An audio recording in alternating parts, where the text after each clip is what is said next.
This is... Wait, we should establish like what we want to talk about. What are the bullet points we need to hit here? I got it. Okay, so we tell them that the show is called Do You Want to Make a Podcast? It is a fireside chat between two best friends who are on the hunt to create the perfect podcast. They have a lot of ideas, and they can't decide what they want to talk about. Okay. That's pretty much it. That's it? That's the synopsis. Then we'll plug the social media. Do we want to do like social media? Yeah. So we'll tell them to follow us at Do You Want to Pod, all spelled out. That's Facebook, Twitter, Instagram. You can also email us at doyouwanttomakeapodcast@gmail.com. That's it. That works for me. Wait, I think we just did it. We did it. That was my plan all along. Oh, okay. Bye. Except hello, because now the show's starting. Yes, it is.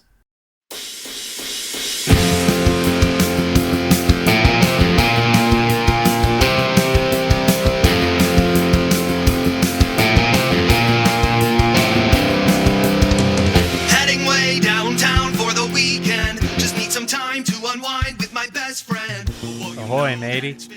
Hello. We did the beach thing last week. That was a week. Yes. I think that was last week. Time is a flat circle. It's a blur when you're on the open sea.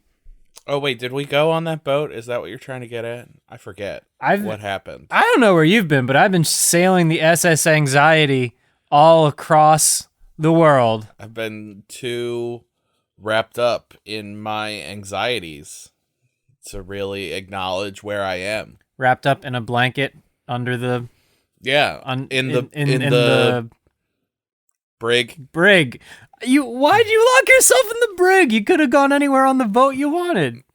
It wasn't me. It was the captain. I murdered a man. Well, that's fitting. I murdered an anxiety demon, actually. Ooh. But it wasn't my anxiety demon, so it actually just gave me more guilt.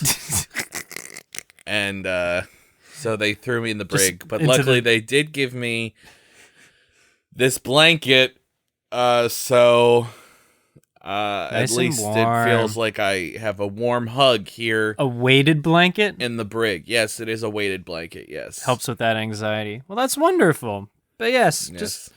I was just trying to say hello in a different fashion. Ahoy, matey. Yes, thank goodness we're not still on that ship. Correct. That ship has sailed. Literally. Away. Far away. Away. Yes, we got off it once you saved me from the brig. I swung in on a rope and I was like, yeah! And I had a pirate, one of those curved swords, you know? Yes, a cutlass. A cutlass. I think is what they are. Like, I don't know. Ha-ha! And then there was fanfare. There's a fanfare? There's a resident orchestra aboard the ship Wow. to play the fight music when fights break out. Or to play as the ship sinks, a la the Titanic. Can you imagine if in that actual movie they pan over and there's a whole orchestra just calmly playing My Heart Will Go On? Oh, they didn't play My Heart Will Go On. Isn't there?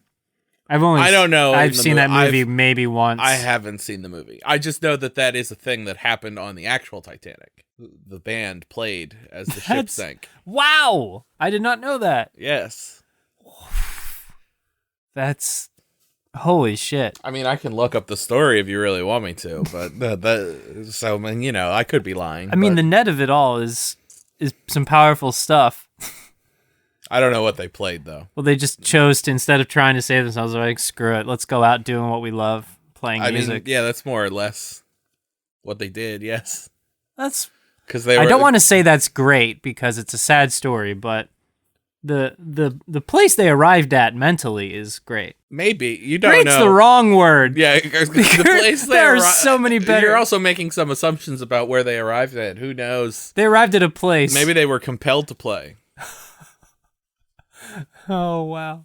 All right, well, let's take a hard left off of this subject. For new listeners, James and I exchange lists of ideas for podcasts, but before we exchange them... There we go. Okay, I was going to stop we should say the incantation is also the wrong word, but... No, that's it now. It's the incantation.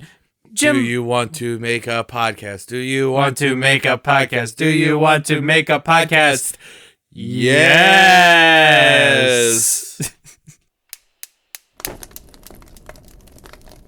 Here we are. I have a list for you. There you go. You have a list for me. Wait, is it this one or is it this one? It's not that. That's your handwriting. That's my handwriting, so therefore it's this one. Yeah. This is a podcast all about backyard baseball's true GOAT, Angela Del Vecchio. It's true. The little sister of Tony Del Vecchio. Very good, yes. The Del Vecchios are a powerhouse of a family.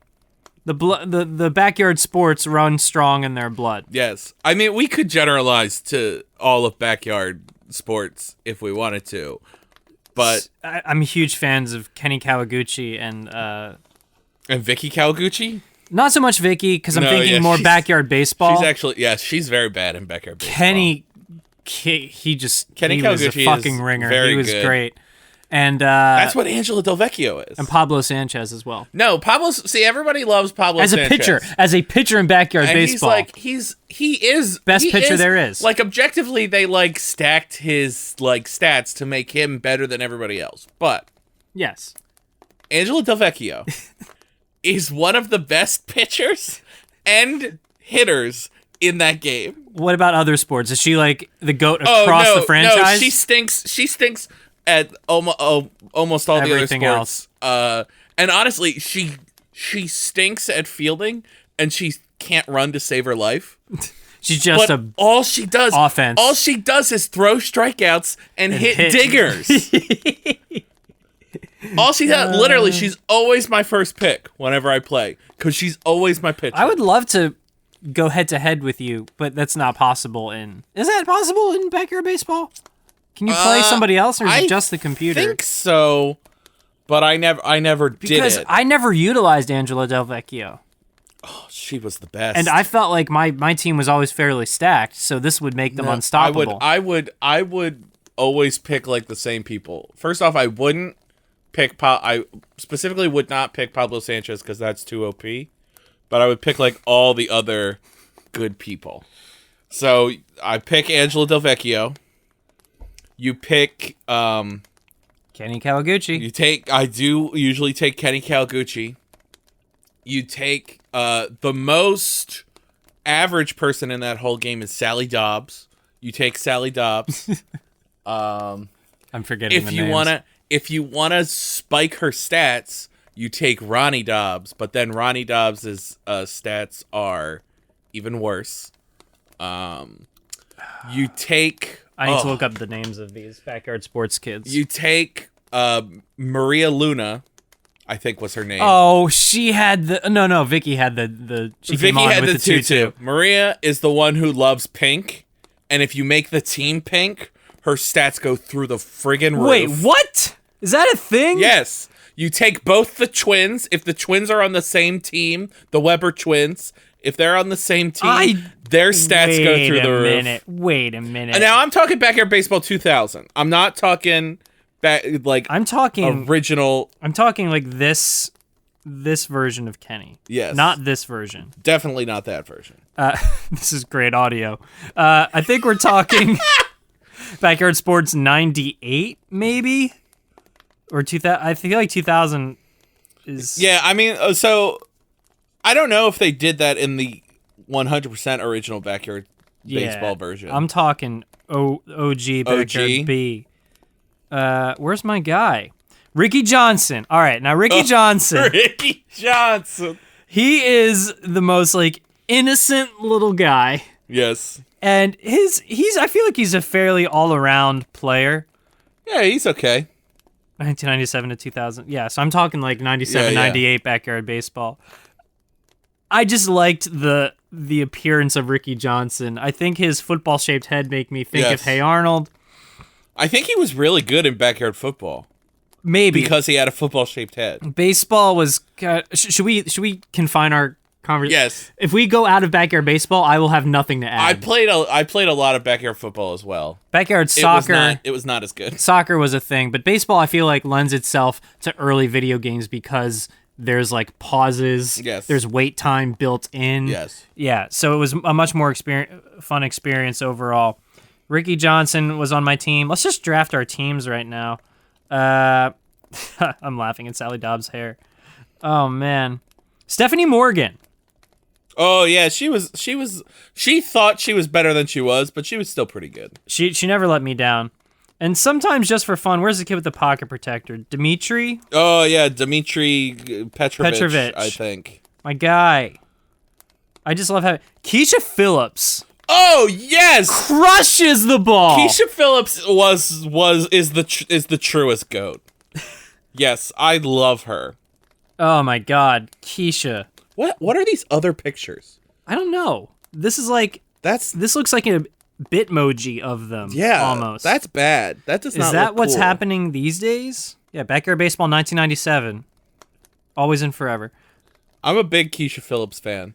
I used to she was always my center in backyard football too. Backyard basketball. That was more like 2003, like in the later versions that was of the one games. they did at the end. I played that a lot. Okay, so let's look back to our inspiration, our muse, Angela Del Vecchio. She would be at the top. These are organized by first name. Angie D. Let's look at. She looks like a Girl Scout. Aw, just like get that innocent face. That is a compliment, because she's a badass. Let's see. Backyard hockey? There was a backyard hockey? Oh, there was a backyard hockey. I played that. Since when? Backyard baseball 2007. Oh, wow. She's going down a water slide? What are these images? Angela, this caption bothers me. Angela in a swimsuit as seen in Backyard Baseball 2003.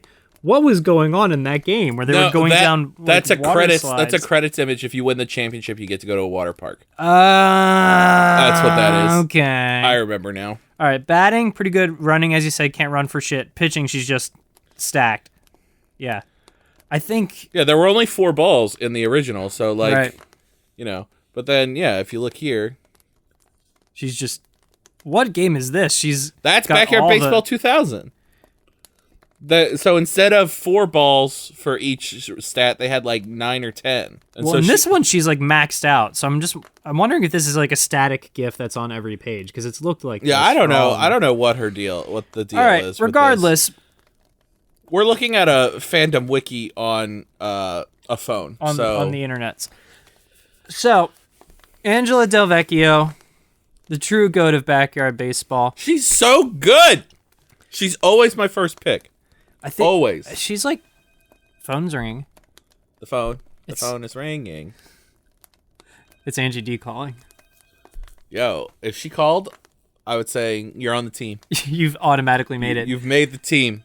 Dare I say Angela Del Vecchio for president? Let's not get too far ahead of ourselves. I don't know her qualifications there. Foreign policy. She has a 4 baseball ranking in foreign policy. Tell you what, she would go over with the millennials. She would get the millennial vote out. Yeah. She'd be like running with... Running, she only has 1 baseball. Yes. She's not good at running for president, but she would be a good president. Yes. She would know how to batting, throw and strikeouts and hit dingers. But if she doesn't hit a dinger, she's doomed. Like she's a go big or go home policymaker. Especially like if she like ran out of juice and she had to hit the ball, she would hit it to like deep left field, hit it all the way to the wall. And they would still get her out at first base. Okay. She's so bad at running. She's giving a State of the Union, and she's running out of speed. She's like, hang on. She turns over. She takes a hit out of that juice box, because you needed to actually give them more juice. She's always seen with a juice box. She's always got, like, a baseball glove and a mitt when she's, like, in these Senate hearings. She brings the heat. All right, bringing the heat back to the White House. She has my vote. Yeah. Done. Write her in. Not this year. Not this year. Don't do that. Don't actually do that. I'll say this, if she's the majority non-Trump candidate, she has my vote. Not gonna write her in. I'll write her in, in 2025, maybe, depending on how things are going. 2025 is not the year of a presidential election. 2024? Yes. Yeah. I forget what it's like, if it's like the overlap, Well, so the president wouldn't become president until 2025, but the election is the year prior. Is in 2024. Got it. The presidential election it worked out well. They're every 4 years, which means that they're only in years that are divisible by 4. Did they do that on purpose? I doubt it, but the all-knowing they. Maybe. The all-knowing they is like George Washington and co. George Washington. In this case, we know who they are. I also like to think part of the all-knowing they is the designers of Backyard Sports. They didn't design the presidential election, but they designed a good game. They designed my childhood in the late 90s. I don't know if it. No, it does stand the test of time because, like, I've played it. Hell yeah. And I still enjoy it, but like the things that they've released, I don't know if they're still making those. I wish they did. It's a great. Really, what I want. So okay, I'm sorry. No, you're good. I'm just gonna. So, Humongous Entertainment, which owned Backyard Sports and like games like point and click adventure games like Pajama Sam and Freddy Fish and Spy Fox. Was there a frog one too? Did they have a frog game? I'm remembering a frog character. I don't know. The Freddy Fish's friend was a green fish who looked kind of frog-esque. Huh. Maybe. Putt Putt too. Don't forget Putt Putt. Yes. Anyway, these games, the point and click adventure games, a lot of them are now on Steam.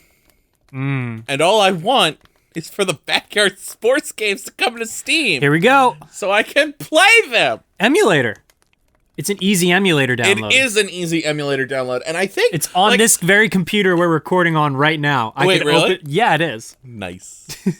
I'm afraid of what it would do if I opened it up while we're recording. I think it would just cause some crashes. So we're not going to do that today, but maybe once we're done recording, we fire it up. We'll run a Let's Play. Let's do a Let's Play or something.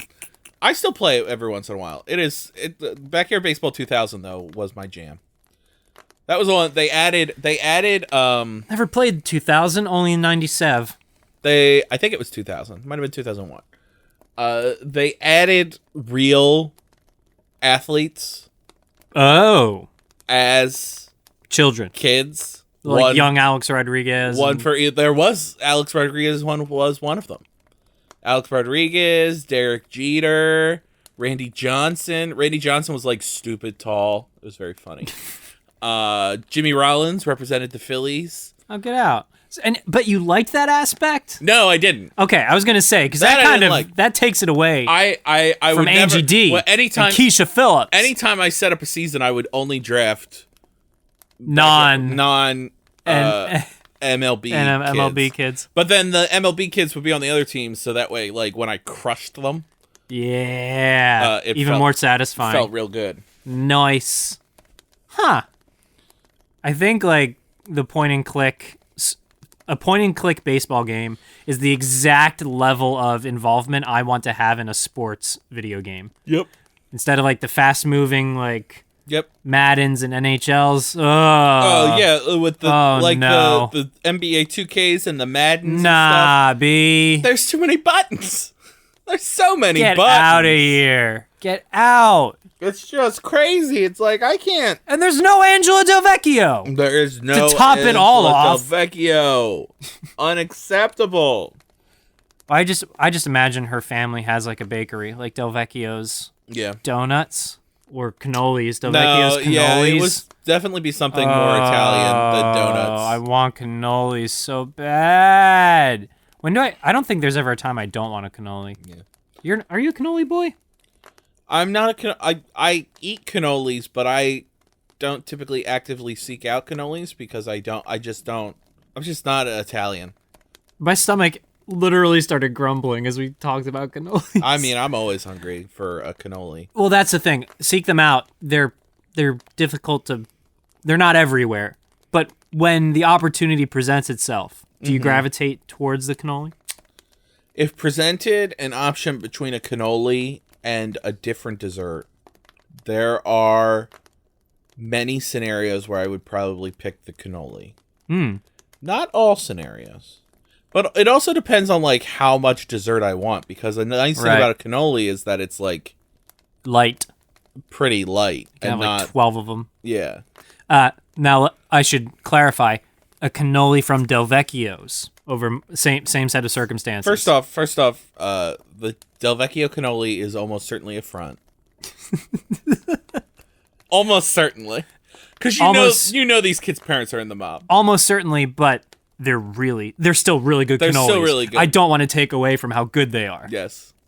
I just heard a story about that it was like one of those Facebook like listicles that's like somebody shared something on Reddit and then a bunch of people like shared stories, but like one of the stories was like this mob boss opened a pizzeria as a front to launder money, but their pizza got so popular that he quit the mob and just made pizza.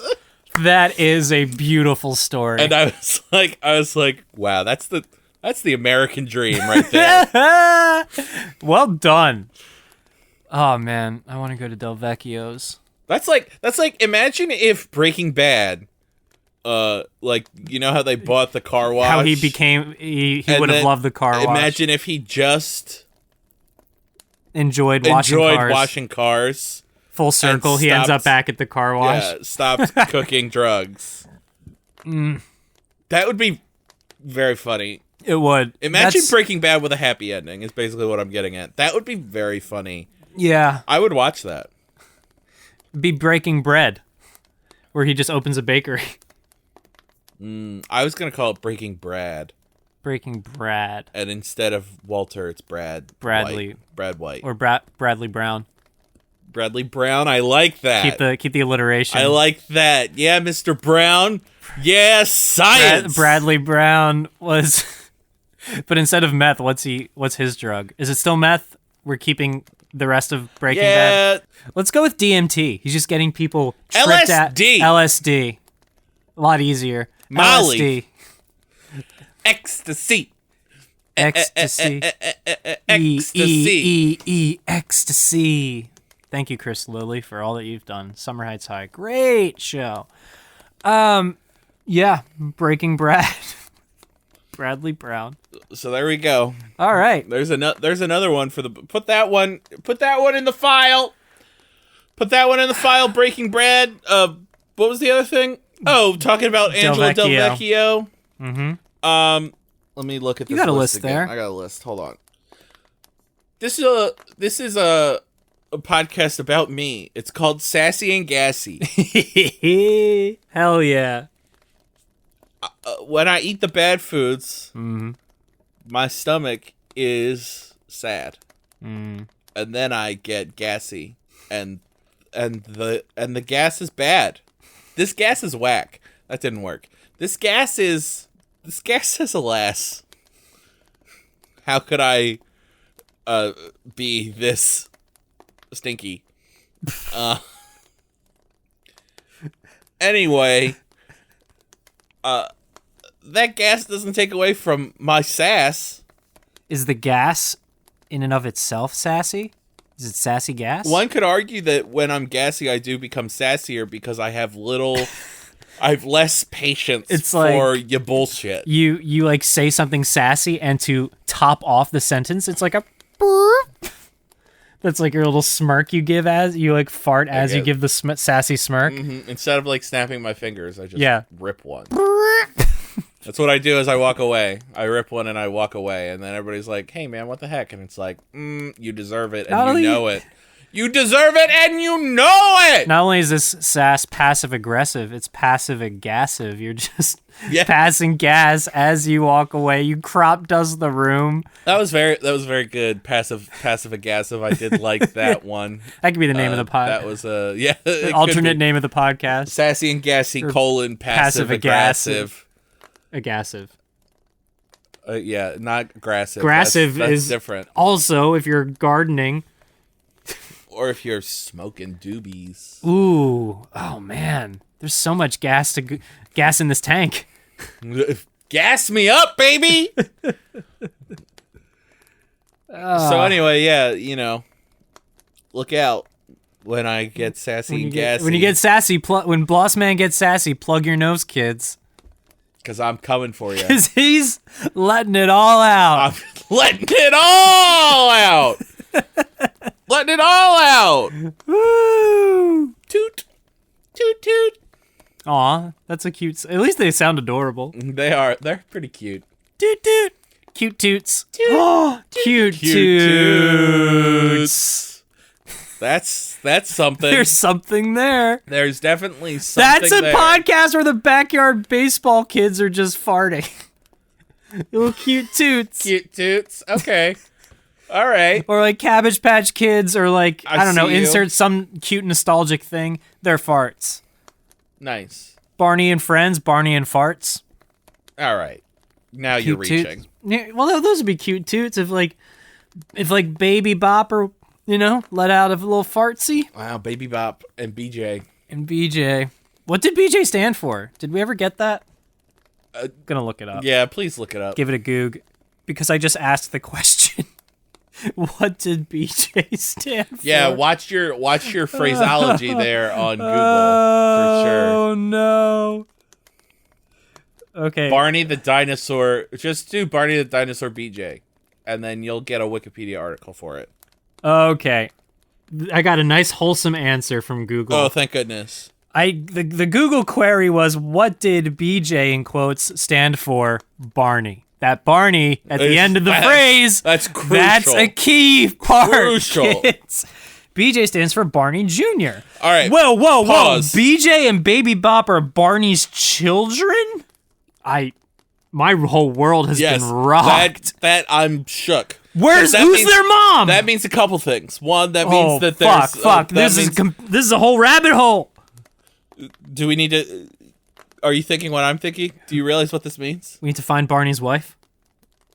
I was gonna go a little bit bluer than that, but yeah. That means Barney has had intercourse. Yes, that's what I was going with. Yes. You imagine he's smiling that entire time. Yes. Barney's wife. Oh, I should. Then we got spoiler. The result for that query was Robin Schabotsky. Spoiler. You already said it. I said it, but yeah, it's good. Can you imagine a podcast where you always say spoiler after saying a spoiler? To be fair, we have done it before. To be fair, yes, we have. And I've gotten flack for it. Man, it's still not enough. Okay. Oh, here we go. Barney the dinosaur. You have to say Barney the dinosaur. Baby Bop's mom. Come on. Bob's Burgers results. You're killing me. You're killing me, Google. All right, let's try Barney. As you said, Barney and Friends, Baby Bop mom. Okay. Seeing as I'm going to give this one chance before I pronounce my theory. Here we go. Good look at the wiki.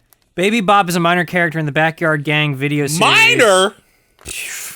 Patriarchy. I'm sorry. And a main character in the Barney and Friends television show. There we go. She is a bright green triceratops and one of Barney's best friends. See, we have conflicting information. Arguments. Where's the fake news? Hold on. In that case, you have to go to. According to co-creator Barney. According to the co-creator to Barney, Cheryl Leach, Baby Bop was created as a foil character to Barney, whereas Barney is outgoing but down to earth. Baby Bop is very shy but can be ecstatic at times due to her young age. Baby Bop was 2 years old but turned 3, and look at me, I'm 3. Okay, I like this version more. Here we go. Other alternative, alternative. Barney just doesn't kiss and tell. So we don't know who their mom is. Uh-huh. We need to go to the wiki for the wiki entry for BJ now and see if it says the same thing. BJ is a 7-year-old yellow male protoceratops who has been on the show since season 2. See, this says BJ is a good friend of Barney's and the older brother of Baby Bop, whom he frequently calls Sissy. Though on rare occasions he does call her by name. He is also Riff's cousin. I don't know who's Riff. Let's find out. There's a link. Whoa! That is a thing of nightmares. Riff is a 6-year-old orange Hadrosaurus who is Baby Bop and BJ's cousin and a friend of Barney's. So I think what we're establishing is that Barney does not He is not a father. No, he's a father figure. Yes. But not a father. Also, there was a movie that I loved as a child that I just remember featured Barney and a rainbow egg, and it was like intense as hell. But I don't remember anything else about it. I'm still reeling from the image of Riff. I was I'm trying to listen to what you have to say, but he is terrifying. Looks like a creepy Charmander. Yeah, wait, let's see. When was Riff introduced? I went back way too far. What the hell? He was clearly introduced after you and I stopped watching the show. Creation. Yeah, in 2006. Well, no wonder. In 2006, he was added to the live show Barney Live. Let's Go on Tour. Huh. Albeit after 8 months. You made his first TV appearance in Let's Make Music, with his introduction being in the episode Welcome Cousin Riff. This was season 10, which did air in 2006. Yeah, no wonder. Yeah. The design. Oh God, he's just terrifying. Wait, yeah. So first off, we need to. We have to go deeper. We're going deeper, baby. Into the rabbit hole. I want a category here. See, characters. That's what I want. Dinosaurs. That's it. Riff is the only new addition. All right. Thank goodness. Oh, I don't think I could deal with another. Wait, animal characters. What are animal characters? What? Oh, Scooter McNutty? Whoa! This is so strange. I mean, this is just a squirrel puppet. Oh, man, these are terrifying. He's a character who appeared in seasons 4 to 6 of Barney and Friends. He's a squirrel who lives next door in the tree where Miss Etiquette lives. Etiquette. I get it. Oh, here we go. And is known for his scatterbrained adventures, which are the consequences of acting first and thinking later. I need to see what Miss Etiquette looks like. Yeah, wait. I can just click on this. Yes. Miss Etiquette. Whoa! These are wonderful. Yes, this is the poshest bird puppet I've seen in my entire life. Wow. Oh, yes. Oh, wow. Miss Etiquette is a bird character who appears in seasons 4 through 6 of Barney and Friends. She speaks with a southern accent and lives in a treehouse with Scooter McNutty. She was puppeteered and voiced by Bryce Armstrong. Good job, Bryce. Well done. In case you didn't know, Miss Etiquette's name is a play on the word etiquette. She usually gives very good advice, and bad things often happen to those who do not heed her advice. She's a fucking oracle? Scooter. She's a soothsayer? Scooter McNutty. Is she an oracle, or she just says common sense things that usually tend to be true? I'm going to go with the first one. She can see the future. One of the most notable instances of this effect appears in the episode Circle of Friends, as Miss Etta warns BJ about not eating too much. He promptly ignores this, overeating, and eventually learning that she was right all along. Predicting the future. Wow. Oh, there's a Booker T bookworm. Okay, my heart can only take one more of these. Let's go. Do you want to see? All right. Do you want to see Booker T bookworm? Yes. Oh! He's got glasses and a bow tie. This dude. Oh, he's so good. First appearance. It's time for counting. It's time for counting. What year was this? 1998. Okay, so I'll consider him original. Well, not. I'll say he's a character who part of the old guard in several episodes of season 5.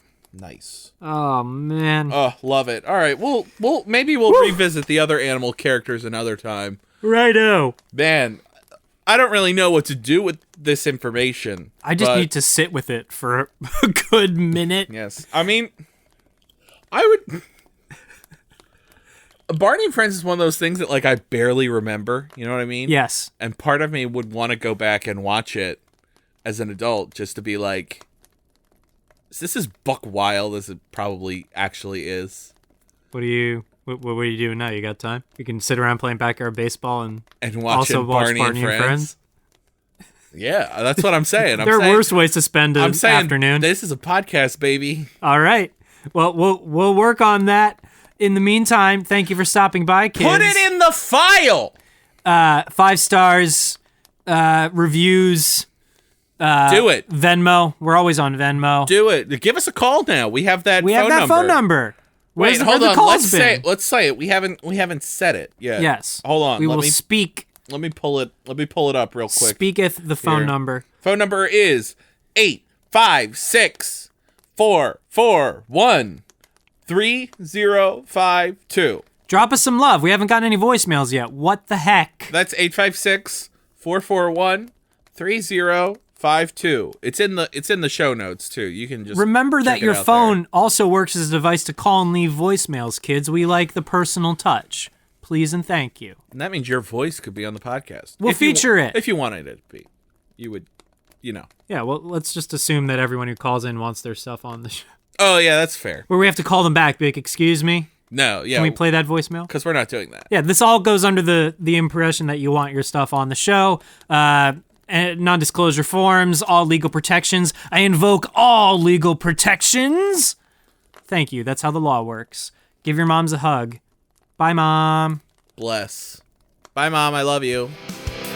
I don't need your mile long bridge. Williamsburg is too expensive. Fuck the A train. Am I insane? No, I'm just never going back. Unless you force me to smoke crack. Or do